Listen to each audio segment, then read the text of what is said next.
So, just a few thoughts on the sermon. Actually, this sermon was the first sermon I ever offered, probably 36 years ago, even before, 37 years ago, before I entered seminary, before I really had any thought of becoming a minister. And over these almost, 40 years, every once in a while I revisit it and rewrite it and reclaim it. And I believe the last time I did it here was about 10 years ago. But I thought it would be interesting to go back and look at the ideas of finding wholeness in broken times, especially in light of the world that we're living in.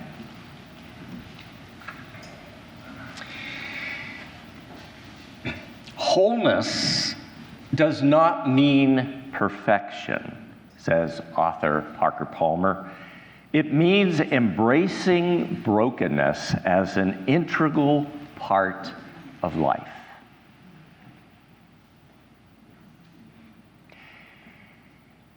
Have you ever broken something? Something precious? I remember a moment many years ago. I'm about 6 years old. It's just before the holidays, and my family is gathered in the living room decorating this large artificial Christmas tree. Now, I loved that time of year because through my 6-year-old eyes, everything was beautiful, magical. Everything was part of a perfect world. A few years before, my grandma had started this awesome tradition. Every Christmas Eve, she gave each of her grandchildren an ornament with the year inscribed on it, perhaps as a way of ensuring that she would be remembered by us little ones after she was gone.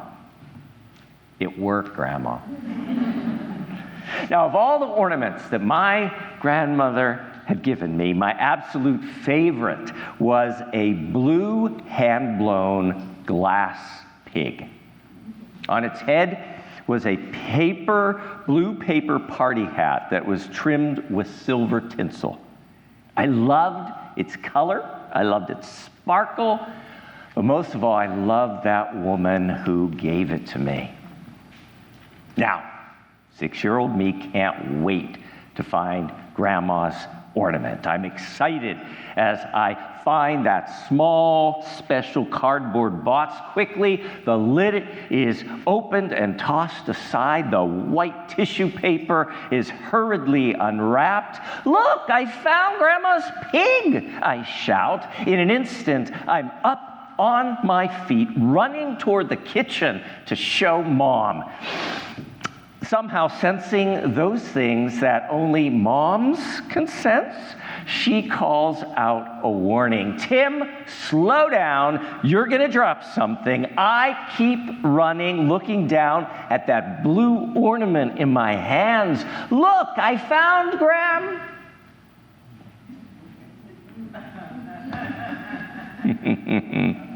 Let me tell you why that ornament is so important to me. That pig shade of blue was imprinted on my 6-year-old mind because it was the same blue glow I remember on the day that I said my final goodbye to Grandma. I was walked into the doorway of her hospital room. Everything seemed to be bathed in the blue light of the heart monitor. I remember that insistent blue pulse. Beep, beep, beep. There was a huge metal bed frame, tubes stuck everywhere. "Grandma?" She raised herself up in the bed. She looked down at me. She told me she loved me. She told me goodbye. She did all of this without any words.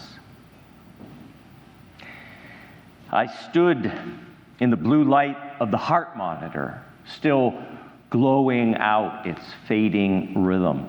I kept staring at that blue, that special blue. As I'm running through the doorway of the kitchen, I look down at that blue ornament in my hands, and I say to Mom, "Look, I found Graham." Yep. I stumble, and in an instant, it's over. Glass shatters on the hardwood floor. Eyes well up with tears. Mom holds out her arms to comfort me. Together, we reach down to the broken pieces. Is that all that's left of my grandma's memory? Broken glass and a blue paper party hat with silver tinsel trim.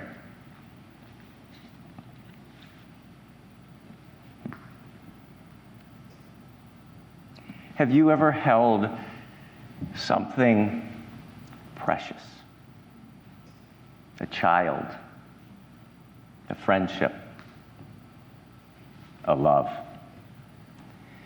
Have you ever held something precious? A job, an opportunity, a perception. Have you ever held something precious? A hope, a dream, a promise? And have you watched it break? As it shattered into countless pieces of lost possibility, have you been somehow shattered too?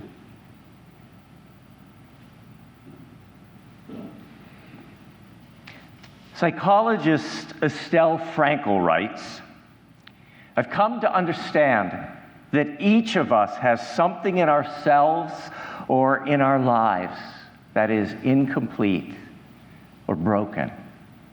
I don't know anyone for whom this is not true on some level."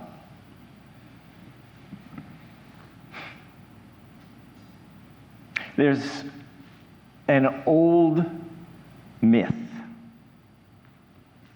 This myth said, the earth was once a beautiful glass globe. The gods, they became enchanted with it, and in their delight, they began to toss it in the air among them. Inevitably, it dropped and shattered, and 10,000 shards of glass flew to the ends of the universe.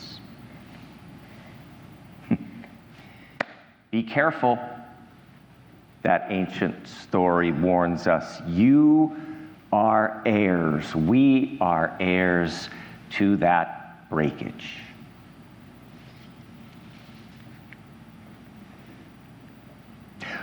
We know far too well that some brokenness in our lives is avoidable.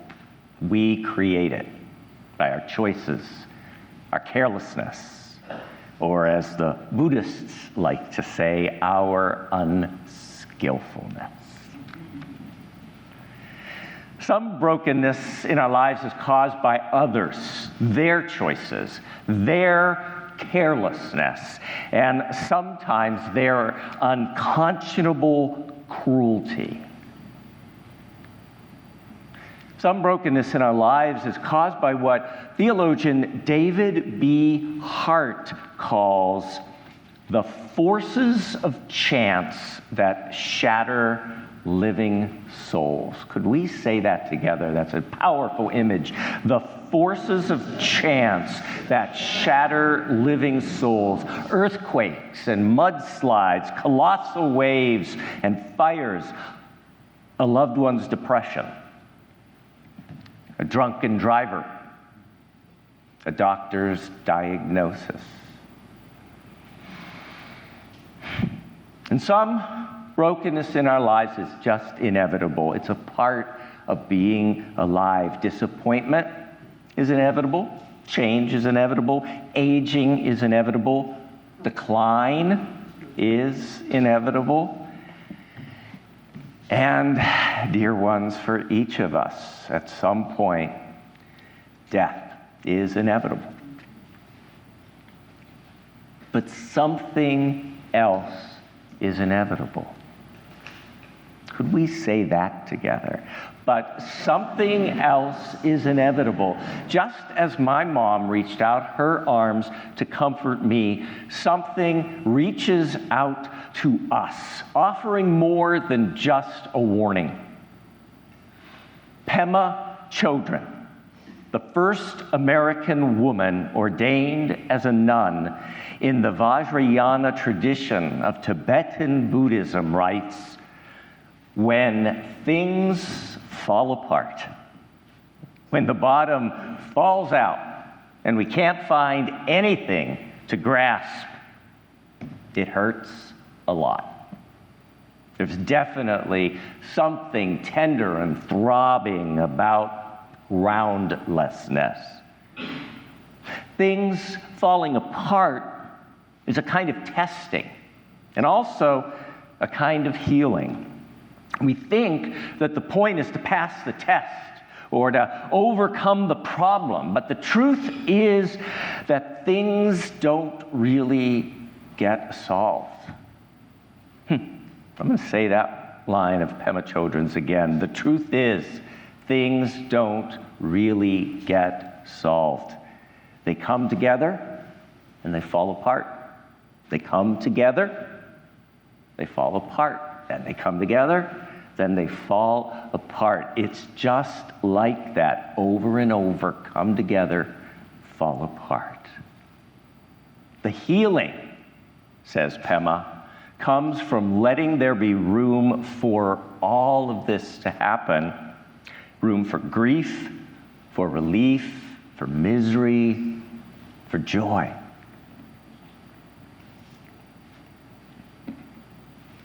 I thought about this yesterday as I was listening to NPR's morning program, Weekend Edition, with host extraordinaire Scott Simon. Anybody else like Saturday morning? Okay, Weekend Edition. So Scott was interviewing a film director and writer by the name of Clint Bentley about his new film, Train Dreams. It tells the story of an orphan, Robert Granier, who grows up in the Pacific Northwest and becomes a logger in the early 1900s. Robert gets married to Gladys, his soul mate, that was clear, and they raise a family amidst the rough realities and loneliness of the logging industry. But something happens. Isn't that the truth? Something always happens. During yesterday's interview, Scott Simon noted that Robert suffers an unspeakable loss of the kind for which there maybe is no real recovery. Scott Simon then asked director Clint Bentley, was it hard to lead the story through that territory? Bentley replied, it was. Most of us have been through that kind of loss. It's a fact of life. And if we haven't been through it, then it's waiting on us at some point. It's inherent to life. And a lot of times there's no going back from it, and it leaves you scarred. We live within this paradox. You don't lose the limp from whatever loss you've experienced. But also, there can be some real beauty and magic and wonderful things ahead of you. And part of figuring out what we're doing here is trying to figure out how to live with those two things in the same hand. Again, that director Clint Bentley. Wholeness does not mean perfection, says author Parker Palmer. It means embracing brokenness as an integral part of life. Or, as Unitarian Universalist theologian Rebecca Ann Parker puts it, in the midst of a broken world, unspeakable beauty, grace, and mystery abide. There is an embrace of kindness that encompasses all life, even yours. I really love this quote from Rebecca Ann Parker, and let's say it together if you'd be willing. In the midst of a broken world, unspeakable beauty, grace, and mystery abide. There is an embrace of kindness that encompasses all life, even yours. Knowing this gives me hope, writes Parker Palmer. Hope that human wholeness, mine, yours, ours, need not be a utopian dream if we can use devastation as a seedbed for new life. So, back to Laurie's question that I have successfully avoided up to this point. How do we claim this hope? How do we find the beauty, grace, and mystery? How do we feel the nearly hidden force that keeps life from crumbling under its own imperfections? We find it by not giving up on ourselves. We find it by not giving up on others. And we find it by not giving up on the gift of this life, fragile and dangerous and elusive as it may be. So I know it's not terribly theological or profound or even Unitarian Universalist, but I can't help but think of the old Dorothy Fields, Jerome Kern song, Pick Yourself Up. There'll be a couple of us here who will remember it. Fred Astaire sang and danced it in the 1936 movie musical Swing Time. I recommend that you YouTube it. The words are, "Nothing's impossible, I have found. For when my chin is on the ground, I pick myself up, dust myself off, and start all over again."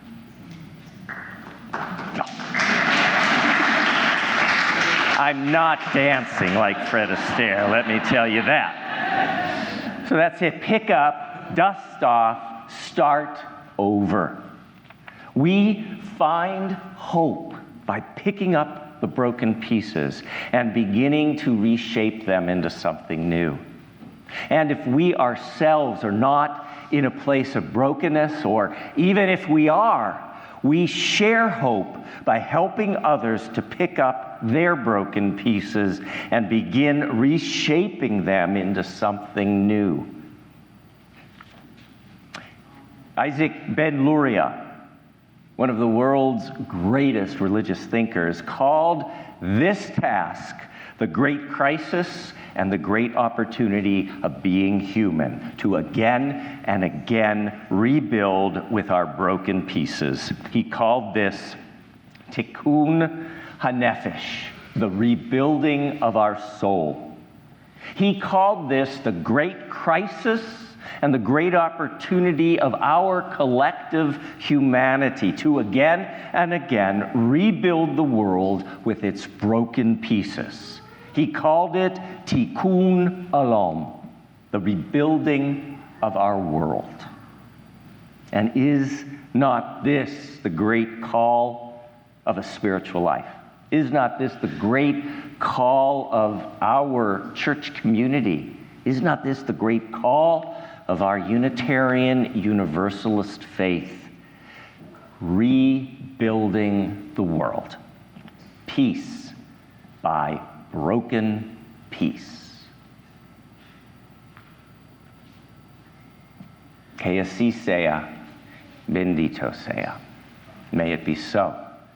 Blessed be. Amen.